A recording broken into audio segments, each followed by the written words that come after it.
March 6th. They'll probably be polite, crisp as a soda cracker on the outside, hard as day-old biscuits underneath.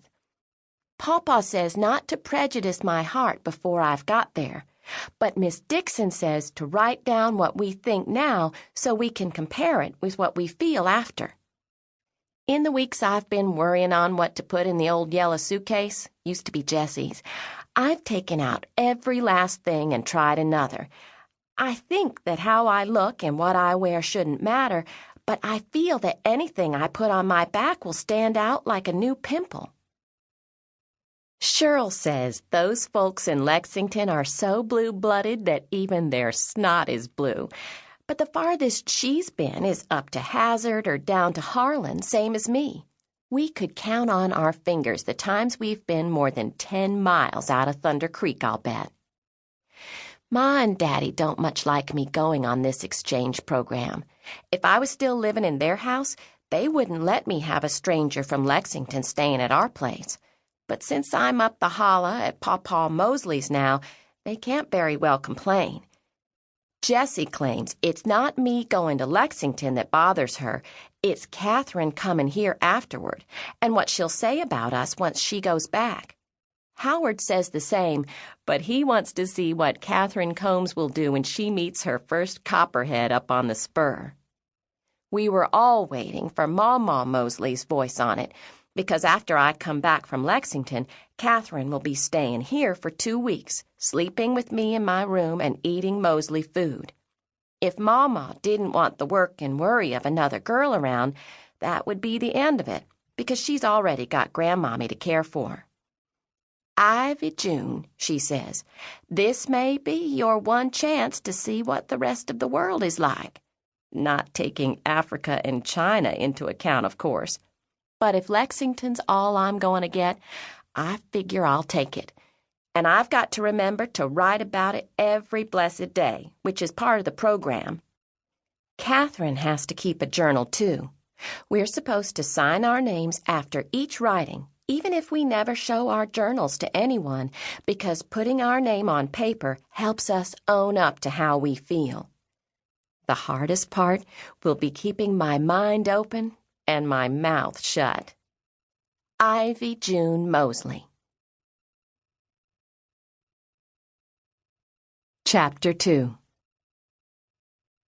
It was called spring vacation in other parts of the country, but mud vacation here in Thunder Creek.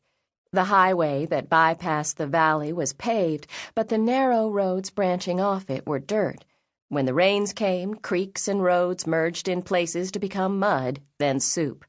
All but Coal Mine Road, which was asphalt so that the big trucks didn't get stuck. 20 or more came down that road in a single day. Ivy June stared at the big calendar on the wall beneath the classroom clock. There were pictures of Egypt for every month.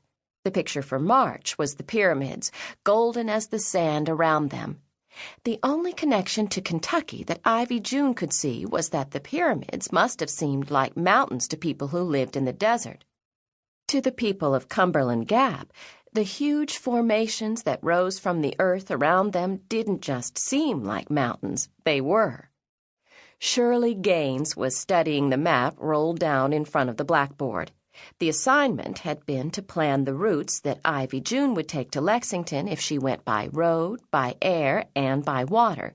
The students were to name the airport nearest to Thunder Creek and the series of rivers and roads leading north to determine which routes were even possible and to figure the cost of going all 3 ways.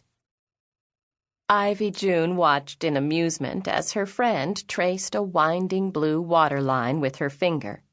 The middle fork turned and twisted so that Cheryl was practically standing on her head as she followed it. By the time her finger got to Beattyville, she was off course and heading for Greyhawk. "Shirley, you missed a turn there somewhere, and you're bound for Tennessee," Miss Dixon said. And Cheryl, ever the cut-up, whirled herself around and pretended to paddle as fast as she could in the opposite direction. The class roared. best friends, Ivy June and Shirley, were sometimes mistaken for sisters. Same high cheekbones, same gray eyes, a bit on the squinty side, Shirl's in particular. Same blondish-brown hair, strong arms, and skinny legs. But it was Ivy June who was going on the student exchange with Buckner Academy near Lexington, and if Shirl was envious, she covered it with antics at the blackboard. To Ivy June, it seemed as though this last day before mud vacation was a bit more about the exchange program than she would have liked. She was proud, but embarrassed by all the attention. The worst thing you could be here in the mountains was a swelled head, next to being pregnant without a husband, maybe. In 7th grade social studies, the topic was stereotypes. Miss Dixon, who taught 3 subjects, asked if anyone could think of a stereotype for the bluegrass people of Kentucky, the horse people. "Stuck up and snotty," said Shirl, again to laughter. "Rich and spoiled," said Fred Mason. "Everyone drives a Mercedes and owns a swimming pool." "Ha!" said Donald Coates. "Everyone owns a racetrack." More laughter. "Ivy June," said the teacher, "can you give us a stereotype?" "They think their ideas are the best 'cause their granddaddy was Thomas Charles Harrison Caldwell III or something," said Ivy June, knowing she'd have to write this down in her journal. The class laughed some more. Every single thing she thought and said almost had to go in that journal. Her only consolation was that Catherine Combs had to do the same. Miss Dixon only smiled. "Luke," she continued, "what about you?" And the large boy in the frayed sweatshirt answered, "Everyone's a millionaire and don't even know how to cut his own grass." "Well, we'll see what Ivy June has to tell us when she gets back," Miss Dixon said. "And, of course, we'll get to meet the girl from Buckner Academy ourselves." Ivy June felt a touch of sympathy for Catherine Combs just then, coming here with all that said against her. But it was Luke's remark that rang in her ears. Last summer, Luke Weller and his brothers had to get up at 5 o'clock 6 days a week to cut grass for a lawn company up north. No vacation at all. And Ivy June truly believed that if anything happened to Pappaw while she was away in Lexington, it was because of what she had made happen to Luke Weller's dad.